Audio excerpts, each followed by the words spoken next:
In 1965, Laurel High School moved from 701 Montgomery Street to 8000 Cherry Lane.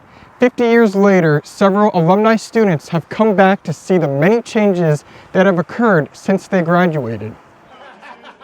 2016 marks the 50th anniversary of the first graduation class from Laurel High School on Cherry Lane. The original Laurel High School was the first high school in Prince George's County, being built in 1899. During World War II, the cupola on the top of the building was used as a civil defense aircraft spotting station. Students didn't start immediately in the new high school in the fall of 1965. Many alumni recalled that they moved in December, but Scott Birdsong recalled that they actually moved later than that.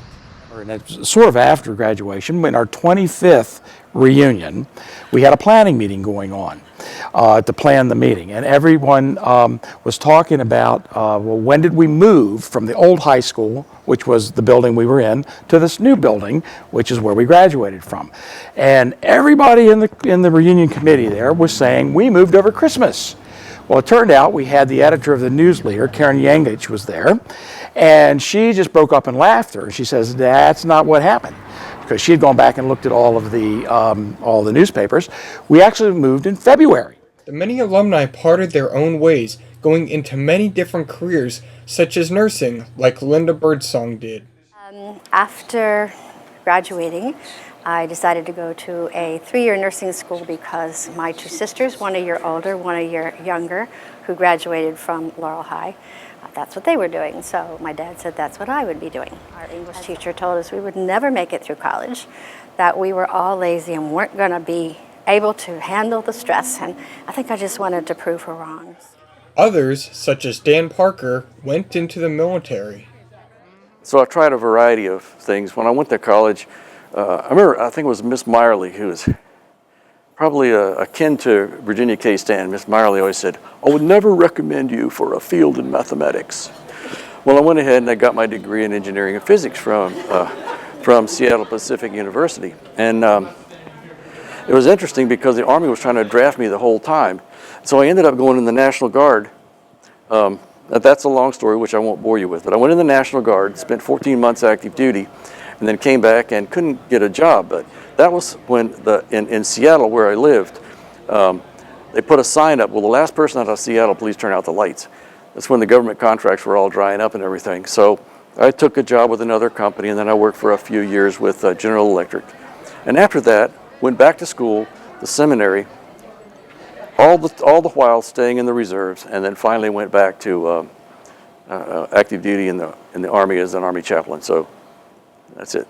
As with most school days, there was never a dull moment.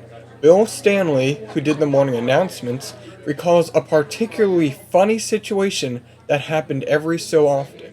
So I did the announcements, the daily announcements at actually both schools, and a lot of comedic elements in there, which thankfully the principal didn't hear because his office in the old school didn't have a speaker. So I was at liberty to say whatever I wanted to say. I used to get little pieces of paper submitted to me from friends saying, I'm going to be in this class. Can you page me to the office? And I would go, so-and-so, please come to Mr. Lin's office. And they would leave class. And Mr. Lin didn't know because he didn't hear it. So I realized after the fact I should have been charging a fee for that, but I didn't. Some kids couldn't wait to graduate high school. Others, such as Nancy Danton Russell, never wanted to leave. We just had so much fun. I loved cheerleading. I loved student council. I loved singing. Just loved school. And I'm not sure, but I think I'm the only girl that cried when we marched into the gymnasium. A lot of us were crying when we marched out, but I started crying when I woke up that morning. And I just didn't want to graduate. I didn't want, even though I was just going to commute to University of Maryland, I still didn't want to graduate. I loved Laurel High School. Principal Dwayne Jones greatly enjoyed giving the tour, pointing out how all the graduates are part of the Laurel High School family. Foremost, I had a wonderful time with the class of 1966. You know, you think about it, the building's 50 years old. This is the 50th anniversary, 50th reunion for the class of 1996. I had a great time, all right? It's, like I told them, it's Laurel family, all right? Be it 66, 96, 2006, 2016, we're all Laurel graduates, we're all in the same family, and that's the one thing I've always loved about Laurel, is that it's a family atmosphere.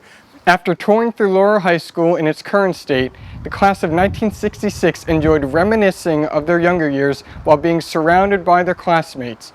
This has been Riley Horn reporting for Laurel TV, signing off.